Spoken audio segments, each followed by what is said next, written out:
previously on Ballz. Gavin? Hello? Yes. Gavin Hunt. It's Neal Collins. I've just been let down by Roger. Sorry?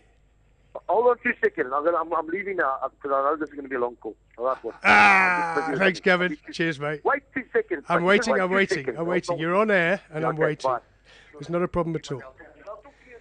Okay, so we got Gavin Hunt. We've roped Gavin Hunt in. Now listen, Gavin Hunt, okay, won the title 3 times with SuperSport United, also got a couple of Nedbank Cups under his belt. Great career in coaching. Too short in status to make it at the top level of football, but a great pinger of the ball, I'm told. Much like Clive Barker. I mean, the two guys, I worked under Clive in the early 80s. Gavin, to me, is the reincarnation of Clive Barker. And, of course, ironically, Clive Barker was the guy that took Wits under his wing for 6 months, and then Gavin Hunt has now stepped in. Gavin, are you with us? Yes, Neil, how are you doing? Gavin, I'm very, very excited, mate, about what's happening in your life. The move to SuperSport, well, I think we all predicted it. How do you feel now, mate, now that it's all done and now that the season, I suppose, ostensibly, pre-season isn't that far away? I knew it was tough, you know, to leave a club like SuperSport. I was there 6 years, but obviously this thing came about, and I liked the ideas of what they wanted to do and how they want to do it, and so things have happened, you know. Yeah, I watched your press conference, Gavin. I watched your press conference when you left SuperSport. I thought you handled that very well. It's so difficult leaving a club that you love and a club that you've helped to build and put together. Yeah, I was very comfortable. Very comfortable. I mean, we've got a great setup there. I mean, they've got a good set of players. There was no problems.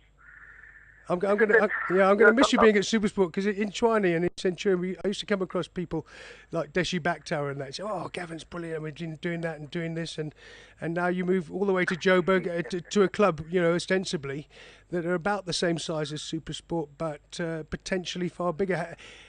Can you promise us that Wits are going to finish higher than SuperSport? I can't promise anything. I can't promise anything. Yeah, but this business it's such a fickle business, and the results, here, there, and so I can't. You can never say anything. Well, obviously the owners of Bidvest want me to do better. I know, mate. Listen, I had a quick look through old Joffy's Bidvest portfolio. And I see Cyril Ramaphosa's his president, so we could have Ramaphosa, Causa and Matau all in the same room, and Motsepe debating who's going to finish top of those big four. And I mean, obviously the big thing for you guys is to push Wits to the forefront. You don't have a huge fan base, but you do have Bidvest backing you. And is it right that Bidvest have formed this link with Sunderland now? There's some kind of sponsorship going on there, isn't there? Well, there's a tie-up with the link because obviously they involve with the sponsorship of Sunderland. So there's a link there now, and obviously I'm going to be going over there. Invite me and have a look around. I don't know. The Kenya might be a bit of a hard time, but it's still Gavin, I have to warn you about Paolo Di Canio. Okay, just stay kind of arm's distance most of the time. I think it's a fascinating league. It's quite ironic, really, that Paolo, with the reputation he's got, has taken over Sunderland. I'm a West Ham supporter, so all about it. When he played for West Ham, I was there, a couple of times. But obviously, didn't have much contact with him. I was more with Harry, that time. I forget all that, but you'd know all about Paolo, and you'd know about the amazing following that he had in London at that time. He varies, doesn't he? Paolo went from shoving the ref on his bum and Nigel Winterburn running away, all the way through to catching the ball when there was an injury and getting a FIFA Fair Play Sportsman Award. The catching of the ball, I think, sort of helped him a lot. But yes. That was unbelievable what he did with the catching of the ball. So, absolutely agreed, mate. But he's eccentric and he's passionate about it, and I'm sure he'll do a good job with Sunderland. Because I remember getting very excited when Luis Suarez suddenly turned up here, and he was out of a club at the time, and we all got excited. But I know that didn't happen. But is there a chance that some of the young Sunderland kind of apprentices and that could come over and have a trial here, or have a look at the way South African football runs? Yeah, I've got to. Just hold on. Not a problem. Okay. I've got to send the back coming. Sunderland send the back coming from the under 20. So we'll have a look at him and see how he does. Because this is my big thing, Gavin. I know that it should work both ways, and I know that a lot of young South Africans look at Kianda Sianda Kulu, the young Sundowns centre back and young Bafana player. He's only 20. He's gone over to play in Russia. So in the same way, I remember when I used to coach down around South London way. My son's now 25. We had a couple of lads out the hard end of London, Afro-Caribbean lads, who are now at the end of their academy careers and looking for a place. I know you tried it you had a Bury goalkeeper for a while, didn't you? And so I think sometimes he was. Yeah. That was a bloody disaster. Yeah, I know, I heard about that. I was going to quickly glossing over, but it's just the idea of bringing up. He wasn't between academies. He was basically at the end of his career. After we lost on the Orange, we just thought we needed an experienced goalkeeper. He came in for a trial and he did very, very well. And then obviously the season turned out a disaster. And then, then obviously I went to Williams. But I mean, there's a lot of players in and around England and around the world that go from academy, and there's a gap between that and the first team, and they can't make it. You know what I mean? That's exactly what I'm talking about, Gavin. I used to have lads that were at Reading and were at Crystal Palace and that kind of thing that would fit in brilliantly in a South African club, given the right management. I thought at first Hammer Tucks might be a place. They're very good players. They're very good players, but you know what? I don't know. I'm sure you'll know. In the 60s and 70s in South Africa, I mean, we used to have top class players coming and playing in our league, and that's why the league was so good. And then a lot of them ended up staying here, because of the lifestyle and everything else that goes with it. Yeah. But I mean, I just feel there's a huge gap around where you can get players in that 20-year-old, 21-year-old bracket that can't find a club and can come here and earn a decent living and some very good players. Yeah, see, Gavin, you and I could talk about Budgie Byrne and Johnny Haynes and the way that South African football used to run in those days. I remember Mick Shannon spending a lot of Norman Elliott's money on phone calls back to England from Kingsmead when I was a youngster, and I'm sure Clivey Barker could tell us a few stories about some of the English guys that came over and spent a lot of money and lived a good lifestyle, went on, as you know, to coach. I think Mark Harrison was one, actually, the guy that's just taken over at Chipper. Yeah, I played with Mark. Mark came and played with me. Yeah, I remember he and I think that... But that was much later. Yeah. The earlier days was much different. Do you remember that? Mate, I worked out, when they complained about Roy Hodgson having played in this country, I then went back and looked. The previous generation to Roy Hodgson, I think 8 of their players, I think Gordon Banks came out here and injured himself playing for Parthenon. Well, at Lennox, when I was a junior, I was in the 14s, Gordon Banks, Bobby Moore, Jeff Hurst, Alan Ball, mate, Alan Ball.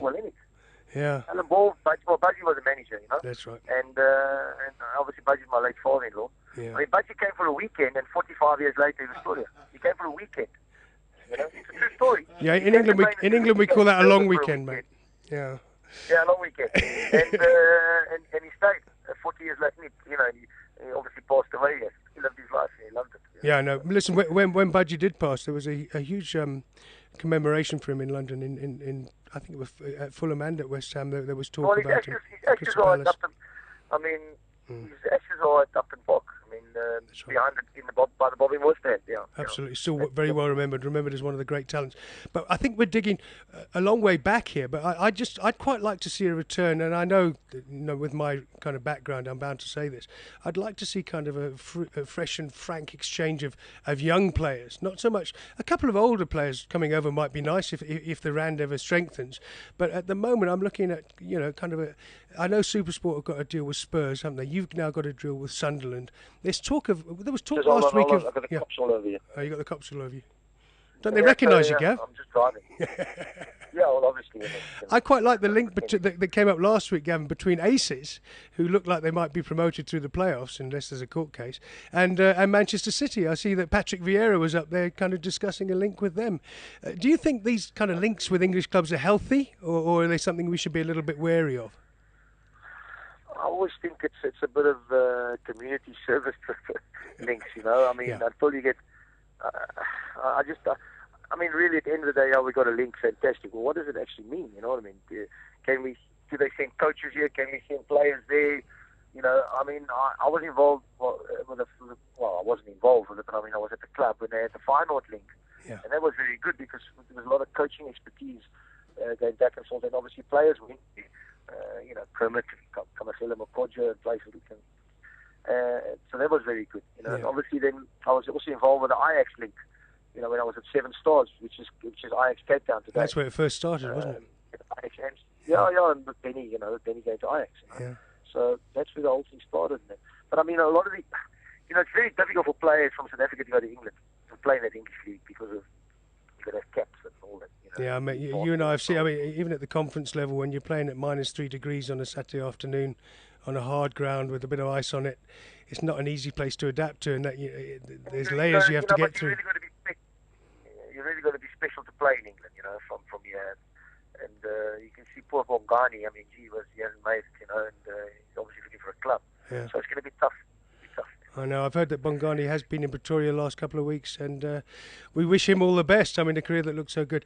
Gavin, listen, great talking to you. Listen, we'll get back to you closer to the season when there's been a few signings. I'm not going to ask you about the signing of any very tall players. I'm just going to say to you that I hope that you sign the right players. I hope that you take Wits to new heights, and you keep entertaining us with your post-match interviews, mate. Thanks a million, Gavin. No problem, mate. All the best, mate. Okay. Cheers, Gav. Golf sometime, mate. Cheers. Bye. This is Ballz Visual Radio. Darren, Simon, Kate and John. Weekdays from 3 p.m. to 6 p.m. Central African Time. Ballz.co.za